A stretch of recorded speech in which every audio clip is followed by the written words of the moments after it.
د لوی بخښونکي خدای پاک او سپېڅلي نامه قدرمن لیدونکو په دې هیله چې جوړ او روغ به وئ. غواړم چې په دغه ویډیو کې تاسو ته د ایکسپورټ پروژه وکاروم چې څنګه کولی شو موږ تاسو د اډوب پریمیر څخه یوه پروژه خپل کمپیوټر ته یا EVI یا هم نورو فارمټونو ته واړوو.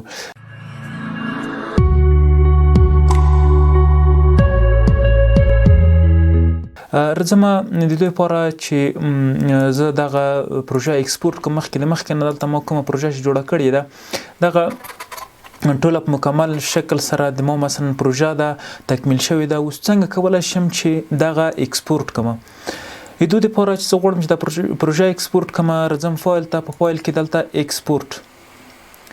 ایکسپورټ شارټکټ چې دی کنټرول M ما سي کنټرول پلس M وای موږ تاسو دلته څنګه کولی شو د موږ تاسو هغه پروژه اوس دلته راغله. اوس زه غواړم چې دغه پروژه ایکسپورټ کوم. راځم د دې لپاره دلته دغه مختلف سیټینګ دی. که غواړئ چې مثلا د سیکوینس چې تاسو څنګه په کوم شکل سره سیکوینس اخیستی غواړئ چې په هغه شکل سره ته دغه پروژه ایکسپورټ کې رسي دلته ماچ سیکوینس سیټینګ په دې باندې کلیک کې ما ایکسپورټ په باندې وای ګوره تاسو ته هیڅ موقع نه درکوي چې ته دلته خپل تغیرات کې راولې. خو که غواړئ چې مثلا ته په خپل خوخه دلته سیټینګ وکړي، خپل خوخه فارمټ ورته انتخاب کړي، راځي دلته مختلف فارمټونه دي. اول راځي فارمټ باندې کلیک کړئ. ګوره EVI فارمټ دی چې زیاتره د نشراتو د افغانستان د تلویزیونونو زیاتره نشرات په EVI فارمټ کې دي. EVI فارمټ یو خوبایي دغه د کله چې مثلا موږ تاسو دغه ویډیو ایکسپورټ کړو ایکسپورټ هم کړله بیا غواړو چې بیرته اډوب پریمیر ته راوړو د دویم ځل لپاره ایکسپورټ کړو په کیفیت کې داسې کوم خاص تغییر نه راځي. که چیرې وغواړو چې مثلا په نورو فارمټو کې ایکسپورټ کړو، که چیرې بیا پریمیر ته راوړو بیا ایکسپورټ کوو حتما په کوالټي او کیفیت کې به تغییر راځي. EVI فارمټ چې دی د افغانستان کې زیاتره وخت تلویزیونونو کې کاریږي چې دلته بیا دغه وروسته فرسیټونه دي چې NTSC دی او فال دی. NTSC عموما امریکا په دغه هیوادونو کې د دغه فارمټ څخه فرسیټ څخه استفاده کیږي. فال آسیا افغانستان د دغه هیوادو کې د فال څخه څنګه کیږي استفاده کیږي. خو اوس څنګه کولی شو چې داسې فارمټ موږ تاسو انتخاب کړو ورته چې په هر شي کې دغه ویډیو څخه استفاده وکړو. د EVI فارمټ یو هغه دا دی چې سایز یې ډېر زیاتوي. که مثلا 10 دقیقې ویډیو کیدای شي 4 یا 15 GB راشي نو دغه یوه نیمګړتیا دغه فارمټ لري. دلته نور مختلف فارمټونه هم په دغه کې موجود دي چې مثلا که غواړئ چې یوازې دغه ویډیو آډیو ته ایکسپورټ کړئ نو دلته راځئ MP3 باندې کلیک کړئ. ګوره دلته یوازې کولی شو موږ تاسو اوس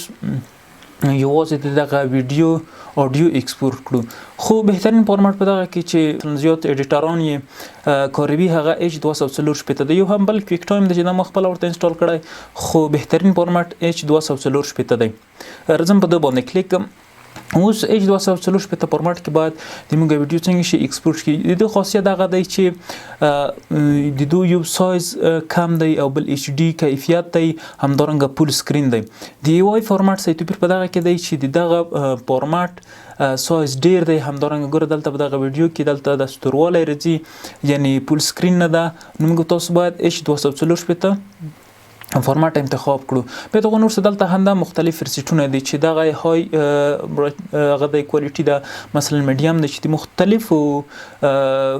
وسایلو دپاره دلته موږ کولی شو چې څنګه کړو فرسیټونه انتخاب کړو چې د یوټیوب دپاره مثلا د آیفون دپاره یا مثلا د فیسبوک دپاره دلته مختلف فارمټونه په دغه کې څنګه دي موجود دي چې موږ خپله اوس ماچ سورس های بیټریټ دی چې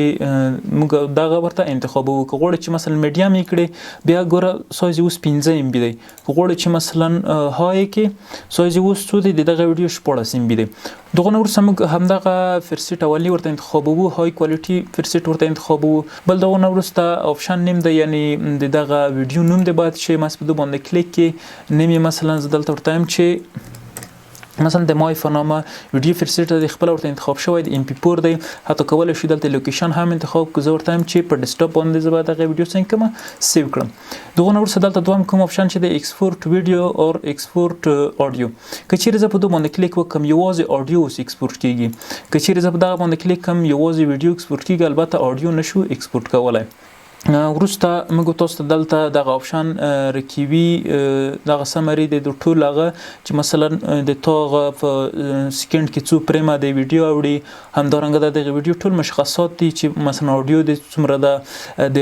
اډیو سره د شي د چینل د شي د مونو د کستور د ګور دلته خپل اوس ورته لیکلي چې چینل د شي د سٹور دی دغه نور څه دلته لاندې سټینګ افیکټونه دي مختلف اډیو د ویډیو د البته ویډیو وایډ او هارد درته ښیي چې مثلا وایډ څومره دی او هارد څومره دی دغه ټول سیټینګ دلته ښایي ته ورته اډیو سیټینګ نشي د ټول خپل کوشش وکړي په باندې هغه ما کړی د خپل کمپیوټر دغه فرسیټ مطابق څنګه برابرۍ کما څه په دا کې تاسو هغه وکړی مثلا رځي دلته اډیو سٹور د اوس مونوي کوي ګور دلته فرسیټ کاستوم کې یعنی په خپل خوخه یعنی ته د دغه فرسیټ په خوخه د نکړلو ویډیو بلکې په خپل خوخه کې زبر تر ځم فرسیټ باندې کلیک کوم ورته چې دا باید په دې شکل څه شي ګور اوس هغه چینل بیرته څنګه شو سٹور شو دغه نو ورسته دلته موږ ته نور آپشن رکوي چې یوز ماکسیمم رندر کوالټي رندر کیږي یعنی هغه ویډیو چې موږ مخکې نه جوړه کړې ده هغه رندر شوی نه ده مثلا په دغه شکل دغه خط کوم چې دی اوس شین دی دا چې مثلا زه غواړم چې رندر کړم د خط په لومړي سر کې سور وي ما سنټر په باندې کلیک کوي یا رځي دلته موږ تاسو چیرته په سیکوینس کې دغه رندر افیکټ انټو اوټ یعنی دغه ویډیو همواره کوي یعنی لکه موږ تاسو چې کالینه وتوي هغه وتوج باندې کې ټول په یو شکل سره بندښت نرمنځته کوي ټول په یو لیول یعنی په 1 سکند کې 15 فریم په منظم ډول سره وړي ارزم بیرته ایکسپورت ته کنټرول ام شارټکټ ته په باندې کلیک کوم اوس ترڅم دغه ویډیو چې ما دلته چمتو کړی د ویډیو کوله شو ټول موږ څنګه کو وګورو هم نو د دونه ورسته دلته زورتم چې یوز ماکسیمم کوالټي اگر چې کله په دغه باندې کلیک وکړو یو څه وخت نیسي د موږ ایکسپورت خو په های کوالټي سره څنګه کیږي ایکسپورت کیږي دغه نو ورسته بیرته کول شو کانسل یو کا یو هم وغوړو چې ایکسپورت کې ټول مشخصات او شامل دلته ورته وټاکل په دغه ځای کول شو موږ تاسو دغه لوکیشن هم د خپل ویډیو د فورورډ کومه سره زی په ایکسپورت باندې کلیک کې چې موږ تاسو ویډیو په څنګه شي ایکسپورت شي نو دا چې اول په دغه ځای کې رندر تر سره کیږي دا چې مو رندر مخکې نه رندر کړی و اوس هم د لاس څنګه د په ایکسپورت باندې فایل کړی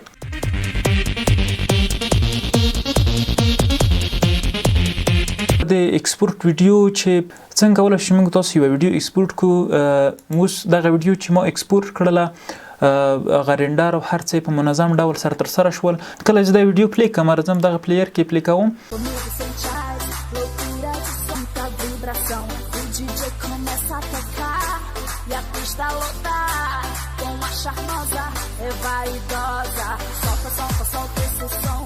په دې شکل سره کولای شو موږ تاسو غاټي ویډیوګانې هم ایکسپورت کړو که مثلا هر څو دقیقې وي یا یو ساعت وي یا کلاس دقیقې شل دقیقې هر څومره چې وي موږ تاسو کولای شو په دغه شکل سره ویډیو ایکسپورت کړو که زموږ لیدونکو دغه د نن ورځې ویډیو چې ما درته چمتو کړه که چیرې تاسو تر اوسه پورې زما چینل نه وي سبسکرایب کړئ نو لطفا چینل در سره سبسکرایب کړئ تر بلې ویډیو د خدای پامان